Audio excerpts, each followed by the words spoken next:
ഏറ്റവും പ്രധാനപ്പെട്ട വാർത്ത, തദ്ദേശ തിരഞ്ഞെടുപ്പിന് നമ്മൾ ഒരുങ്ങുന്നു.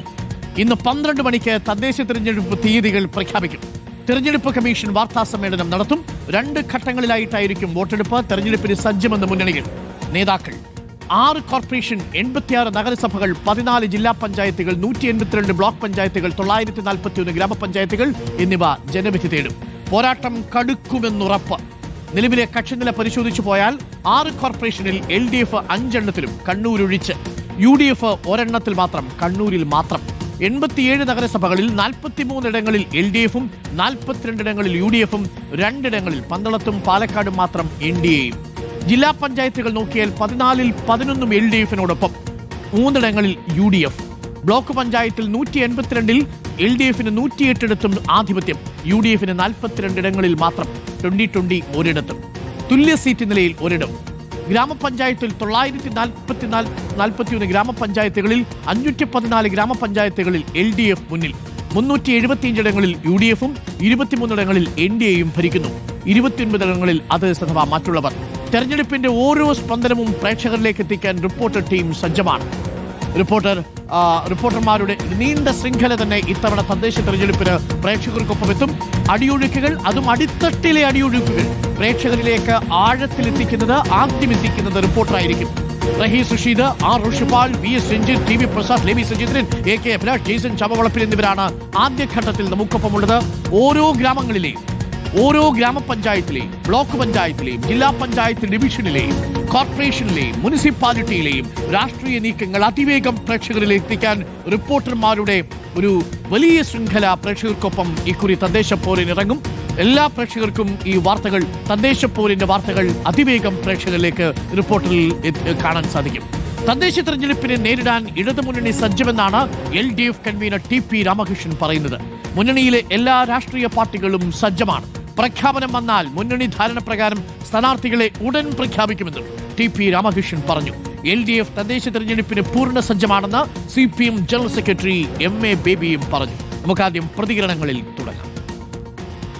കേരളത്തിൽ ഇടതുപക്ഷ ജനാധിപത്യ മുന്നണി വരാനിരിക്കുന്ന തദ്ദേശ സ്വയംഭരണ സ്ഥാപനങ്ങളിലേക്കുള്ള തെരഞ്ഞെടുപ്പിനെ നേരിടാൻ നേരത്തെ തന്നെ സംഘടനാപരമായി സജ്ജമാണ്. ഇടതുപക്ഷ ജനാധിപത്യ മുന്നണിയുടെ സംസ്ഥാന സമിതി ചേർന്നപ്പോൾ തെരഞ്ഞെടുപ്പിൽ സജീവമായി ഇടപെടുന്നതിന് മുന്നണിയിലെ എല്ലാ രാഷ്ട്രീയ പാർട്ടികളും സജ്ജമായിട്ടുണ്ട്.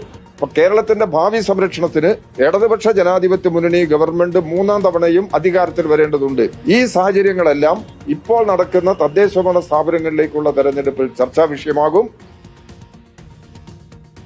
യഥാർത്ഥത്തിൽ ഇത് ഗോവിന്ദൻ മാഷും TP രാമകൃഷ്ണനും ഒക്കെ പറയേണ്ടതാണ്.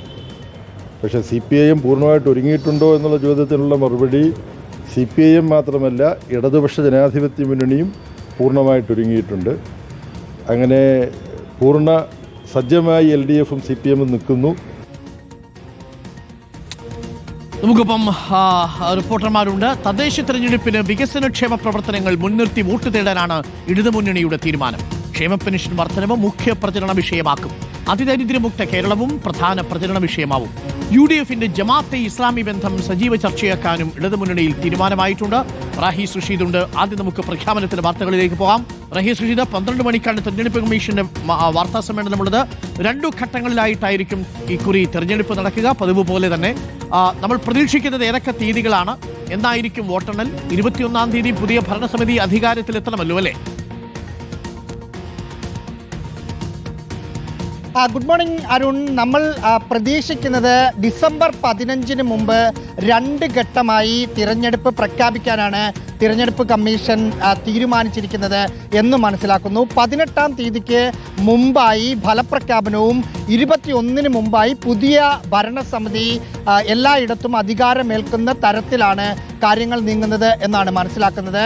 എനിക്ക് പിന്നിൽ കാണുന്ന സംസ്ഥാന തിരഞ്ഞെടുപ്പ് കമ്മീഷന്റെ ഈ ഓഫീസിൽ വെച്ചാണ് അല്പസമയത്തിനകം 12 മണിയാകുമ്പോൾ മുഖ്യ തെരഞ്ഞെടുപ്പ് കമ്മീഷണർ A. ഷാജഹാൻ തിരഞ്ഞെടുപ്പിന്റെ തീയതി പ്രഖ്യാപിക്കുക. അല്പസമയം മുമ്പ് അദ്ദേഹം ഓഫീസിലേക്ക് വന്ന് കയറിയിട്ടുമുണ്ട്. ഇനി വാർത്താ സമ്മേളനത്തിന് മുമ്പുള്ള അവസാനവട്ട പ്രിപ്പറേഷനിലേക്കായിരിക്കും അവർ കടക്കുക. കൃത്യം 12 മണിക്ക് തന്നെ വാർത്താ സമ്മേളനം ആരംഭിക്കും. ഇതിനകത്ത് അറിയേണ്ട രാഷ്ട്രീയ പാർട്ടികൾക്കും അല്ലെങ്കിൽ രാഷ്ട്രീയ കേരളത്തിനും അറിയേണ്ടത് കുറച്ച് ഡേറ്റുകൾ മാത്രമാണ്. ഏത് ദിവസമാണ് തെരഞ്ഞെടുപ്പ്, എപ്പോഴാണ് വോട്ടെണ്ണൽ, ഏത് ദിവസം നോമിനേഷൻ കൊടുക്കാം, നോമിനേഷൻ പിൻവലിക്കാനുള്ള അവസാന ദിവസം ഏത് എന്നതടക്കമുള്ള മുഴുവൻ വിവരങ്ങളും മറ്റ് തെരഞ്ഞെടുപ്പിൻ്റെ പെരുമാറ്റച്ചട്ടങ്ങൾ പുറത്തു വന്നതിന് ശേഷം രാഷ്ട്രീയ പാർട്ടികൾ ഏതൊക്കെ തരത്തിലാണ് അതിനോട് പ്രതികരിക്കേണ്ടത് എന്നതടക്കമുള്ള കാര്യങ്ങളായിരിക്കും പറയുക.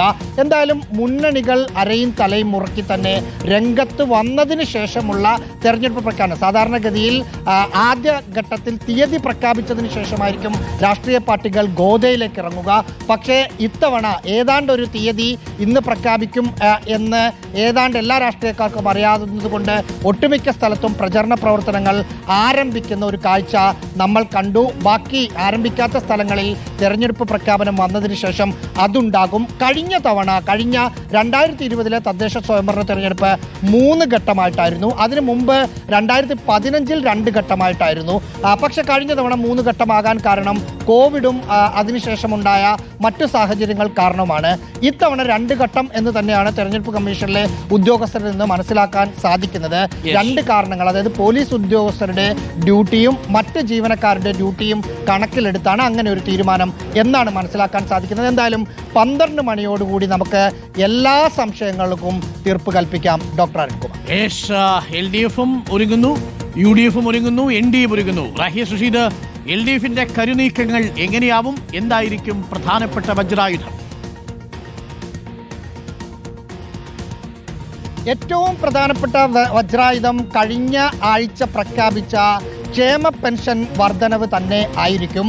അത് മുന്നിൽ കണ്ടുകൊണ്ടാണ് തെരഞ്ഞെടുപ്പ് പ്രഖ്യാപിക്കുന്നതിന് ഒരാഴ്ച മുമ്പ് അത്ര വലിയൊരു പ്രഖ്യാപനം സംസ്ഥാനം നടത്തിയത്. ഒപ്പം അതിദരിദ്ര മുക്ത കേരളം എന്ന പ്രഖ്യാപനവും തദ്ദേശ സ്വയംഭരണ തെരഞ്ഞെടുപ്പിൽ വോട്ടാക്കി മാറ്റാനുള്ള പ്രചരണ തന്ത്രങ്ങൾ LDF മുന്നോട്ട് കൊണ്ടുപോകും. മലയോര മേഖലയിൽ വന്യജീവി പ്രശ്നം വലിയ പ്രശ്നമായിരുന്നു. അത് പരിഹരിക്കാനുള്ള ബില്ല് നിയമസഭയിൽ അവതരിപ്പിച്ചു. അത് മലയോര മേഖലയിൽ വലിയ തോതിൽ ഗുണമാകും. അവിടെ ആ വിഷയങ്ങൾ ചർച്ചയിൽ ഉന്നയിക്കും. മറ്റൊന്ന്, രാഷ്ട്രീയമായി കഴിഞ്ഞ ലോക്സഭാ തെരഞ്ഞെടുപ്പിൽ നമ്മൾ കണ്ടതാണ് UDF-ന്റെ ജമാഅത്തെ ഇസ്ലാമി ബന്ധം ഉൾപ്പെടെ ഉള്ളവ ഉന്നയിച്ച് പ്രചരണ രംഗത്തേക്ക് ഇറക്കുന്ന രീതി. അത് ഇത്തവണയും തുടർച്ചയുണ്ടാകും. വലിയ പദ്ധതികളിലേക്ക് വരുമ്പോൾ വിഴിഞ്ഞം അന്താരാഷ്ട്ര തുറമുഖം യാഥാർത്ഥ്യമാക്കിയത്, തിരുവനന്തപുരത്ത് മെട്രോ വരാൻ പോകുന്ന കാര്യങ്ങളടക്കമുള്ള വലിയ പ്രോജക്റ്റുകൾ മുന്നിൽ നിർത്തി ദേശീയപാത കേരളത്തിൽ മാത്രം ഈ തരത്തിൽ ഡെവലപ്പ് ചെയ്ത കാര്യങ്ങൾ മുൻനിർത്തിയുള്ള വികസന ക്ഷേമ പ്രവർത്തനങ്ങളിൽ ഊന്നിയുള്ള ഒരു തിരഞ്ഞെടുപ്പ് അജണ്ടയായിരിക്കും LDF സൃഷ്ടിക്കുക. പ്രത്യേകിച്ച് LDF കേരളം ഭരിക്കുമ്പോൾ തദ്ദേശ സ്ഥാപനങ്ങളിൽ കൂടി LDF ആണെങ്കിൽ അതിൻ്റെ ഗുണം നാട്ടുകാർക്ക് കിട്ടുമെന്ന തരത്തിലൊക്കെ ആയിരിക്കും പ്രചരണം മുന്നോട്ട് കൊണ്ടുപോവുക. ഡോക്ടർ അരുൺകുമാർ. അതാണ് ഏറ്റവും പ്രധാനപ്പെട്ട തുറുപ്പുചീട്ട്. ജനക്ഷേമ പ്രഖ്യാപനങ്ങളുണ്ടല്ലോ, ആ ജനക്ഷേമ പ്രഖ്യാപനങ്ങളുടെ ചൂട് ഇപ്പോഴും ഉണ്ട് എന്ന് തന്നെയാണ് LDF പ്രതീക്ഷിക്കുന്നത്. ബാക്കി എല്ലാ വിവാദങ്ങളും അതിനു മുകളിൽ നിർവീര്യമാകുമെന്ന് LDF കരുതുന്നു. തദ്ദേശ തെരഞ്ഞെടുപ്പ്